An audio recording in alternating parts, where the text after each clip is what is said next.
한 주 기업 뉴스 리뷰 주간 기업 기상도입니다. 워싱턴발 관세 태풍에 베이징이 협상 대신 맞불 놓자 미국이 주요 동맹국들과 먼저 관세 협상한다며 전략을 수정하는 모습을 보였습니다.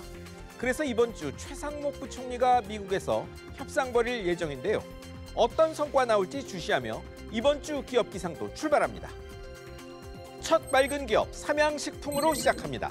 미국발 관세 태풍의 아랑곳 없이 실적 주가 쑥쑥 솟더니 지난주 시가총액이 7조 원 넘어 경쟁사 3배 육박했습니다. 실적의 중심은 글로벌 히트 상품 매운 볶음 라면임을 모르는 사람이 없죠.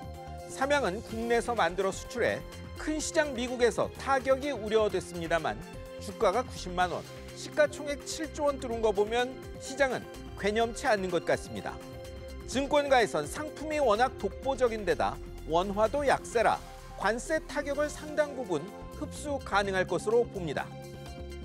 증권사들은 1분기 이 회사 매출 전망치 평균을 작년 대비 30% 이상 늘 것으로 봅니다.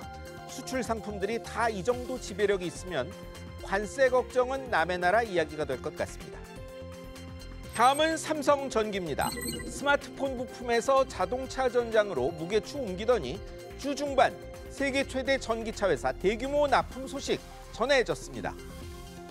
이 회사 핵심은 적층 세라믹 콘덴서 MLCC란 제품입니다. 전자회로에 전류 일정하게 흐르도록 하는 부품인데 일본 무라타 제작소와 경쟁하고 있죠. 이 제품은 그간 스마트폰용 중심에서 더 높은 기술력 필요한 전기차 쪽으로 재편 중입니다. 세계 최대 전기차 회사 중국 BYD로 MLCC 납품한다는 소식에 시장이 민감하게 반응한 이유입니다. 최근 이재용 삼성전자 회장이 중국 방문해 시진핑 주석 등 고위층 만났었죠. 트럼프 관세 태풍을 넘을 무기는 기술력밖에 없습니다. 이제 흐린 기업입니다. 급식업계 강자 식품기업 아워홈으로 시작합니다. 한화그룹으로 매각 앞두고 갈등 여전한데 생산 직원 사망 사고 후 폭풍도 커집니다. 장남 구본성전 부회장 장녀 구미연 대표가 한화에 지분 58% 매각 최종 절차 앞뒀는데 40% 지분 가진 차녀 3년은 반대합니다. 3녀 구지은 전 부회장은 SNS에 경영 참여 전제로 지분 팔 의향이 있다는 보도를 소설이라며 돈이면 다가 아닌 걸 보여주겠다는 결기를 보였죠.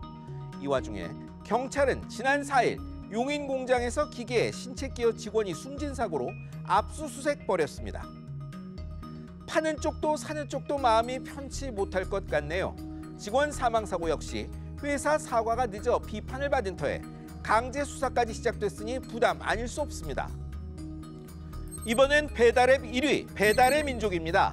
포장 주문에도 수수료 물리자 음식점도 소비자도 불만 커지고 있습니다. 배달 아닌 포장 주문에도 돈 내란 것도 불만인데 배민은 앱 개발비, 인건비 들어 받아야겠답니다. 하지만 포장 중개 수수료가 6.8%나 되냐는 불만은 잠재울 수 없죠. 포장 중개 안 쓴다는 음식점도 속출입니다. 독일 대주주에는 자사주 매입 소각 방식으로 5,400억 원 환원하면서 너무한다는 겁니다. 문제는 소비자들입니다. 수수료가 음식값 인상이나 소비자 수수료 신설로 이어질 공산이 커서죠. 앱에 익숙해진 식당과 소비자들이 앱 포기 못할 것이란 자신감이 강한 듯합니다. 다음은 에어서울입니다. 날벼락 같은 제주공항 사고로 비행기가 못 뜨는 일 벌어졌습니다.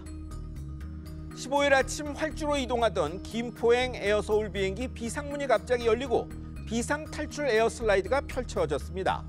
폐소공포증 치료 이력 있는 승객이 답답하다며 막무가내로 비상문을 연 겁니다.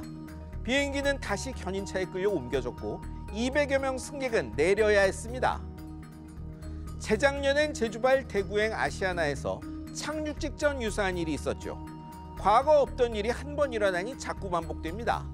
강력한 처벌과 특단의 대책이 필요한 것 같습니다. 마지막은 신한금융그룹입니다. 여기도 금융사고 예외가 아니었습니다. 지난주 금융감독원이 신한지주, 신한은행 검사 들어갔습니다. 2년 만에 정기검사라지만 좀 앞당겨졌습니다. 최근 거액 받고 부당 대출한 혐의로 이 은행 직원 구속됐고요. 2월엔 외부인 사기로 20억 원 규모의 금융사고가 있었죠. 이 와중에 검찰이 신한자산신탁 압수수색했습니다. 직원들이 거액 금품 받고 대출할선한 혐의 때문입니다.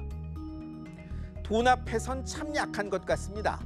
금융인 직업윤리도 중요합니다만 진옥동 회장님, 시스템 다시 점검하셔야겠습니다. 가장 큰 자해 행위란 비판에도 트럼프식 무차별 고율관세 정책은 요지부동입니다. 하지만 이런 식으론 미국 산업 재생은 실패한다는 건 분명합니다. 미국 언론 조사에서 주요 공급망 기업 61%는 미국 복귀 안 한다 했고 실업률 상승 우려는 코로나 사태 초기 이후 최고였죠. 통상 억제가 아닌 통상 확장이 산업과 일자리를 살립니다. 지금까지 주간 기업 기상도였습니다.